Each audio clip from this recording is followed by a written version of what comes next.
ಎಷ್ಟೊತ್ತಿಂದ ಬಂದು ವೆಯ್ಟ್ ಮಾಡ್ತಿದ್ರೆ ಇಲ್ಲಿ? ಮಿನಿಮಮ್ ಒಂದು 6-7 ತಾಸು ಆತಣ. 6-7 ತಾಸ? ಏನಕ್ಕೆ ಅಷ್ಟೊಂದು ಅಭಿಮಾನ ಅವ್ರ ಮೇಲೆ?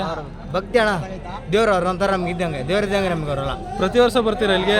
ಪ್ರತಿ ವರ್ಷ ಬರ್ತೀವಣ. 2 ದಿನ ಮುಂಚೆಗೆ ಬರ್ತೀವಣ. 2 ದಿನ ಮುಂಚೆ ಬರ್ತೀರಾ? ಈಗ ಎಷ್ಟೋ ತನಕ ವೆಯ್ಟ್ ಮಾಡ್ತೀರಾ ಇಲ್ಲೇ?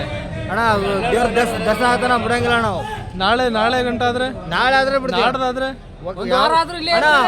ಜೀವ ಸಾಯ್ತಾರ ವೇಟ್ ಮಾಡ್ತಿರ್ತೀವಣ್ಣ ನಾವು. ಏನಕ್ಕೆ ಅಷ್ಟು ಅಭಿಮಾನ ಏನಕ್ಕೆ ಅವ್ರ ಮೇಲೆ? ಒಂದೊಂದು ಪ್ರತಿಯೊಂದು ಇದೇ ಇದೆ ಅವ್ರಿಂದ ಕಲಿಯೋದಿಂದ ಇದೆ. ಅವ್ರ ಸಿನಿಮಾ ಎಲ್ಲ ನೋಡ್ತೀರಾ? ಎಲ್ಲ ಫಿಲ್ಮ್ ಪ್ರತಿ ವರ್ಷ ಬರ್ತೀರಾ ಇಲ್ಲಿಗೆ? ಹೌದಣ್ಣ. ಮೀಟ್ ಆಗಿ ಹೋಗೋದು ಪ್ರತಿ ವರ್ಷ? ಹೌದಣ್ಣ. ಏನಾರು ಗಿಫ್ಟ್ ಏನಾರು ತಂದಿದ್ರ ಈ ಸರಿ? ಏನಿಲ್ಲ, ಇದು ಕೊಡ್ತಿರ್ತೀವಣ್ಣ, ಅಕ್ಕಿ ಬ್ಯಾಳೆ ಅಂತ ಎಲ್ಲ ಕೊಡ್ತಿರ್ತೀವಿ. ಅಡುಗೆ ಊಟದ ಅನ್ನದಾನ ಮಾಡಕ್ಕೆ ಅಂತಾರ ದಾನದ ಹೆಸರನ್ನು ಕೊಡ್ಬೇಕಂತ ಅಣ್ಣ. ಎಲ್ಲ ಸಿನಿಮಾ ಎಲ್ಲ ನೋಡ್ತಾ ಇರ್ತೀರಾ? ಚಿಕ್ಕ ವಯಸ್ಸಿನ ಅವ್ರ ಅಭಿಮಾನಿ ಅಣ್ಣ. ಸೂಪರ್ ಇದೆ ಕಾಟೇರ್ ಮೂವಿ. ಯಾವ ಮೂವಿ ತುಂಬಾ ಇಷ್ಟ ಆಗಿದೆ ಅವ್ರದ್ದು? ಸಕ್ಸಸ್ಫುಲ್ ಕಾಟೇರ. ಅದ್ ಬರಗಿಂತ ಮುಂಚೆ ಕ್ರಾಂತಿವೀರ ಸಂಗೊಳ್ಳಿ ಎಲ್ಲ ಪ್ರತಿಯೊಂದು ಫಿಲಮ್ ಸಕ್ಸಸ್ಫುಲ್ ಆಗಿದೆ. ಒಂದು ಫಿಲಮ್ ಇಷ್ಟ, ಪ್ರತಿಯೊಂದು ಇಷ್ಟ ಅವ್ರದ್ದು. ನೀವೇ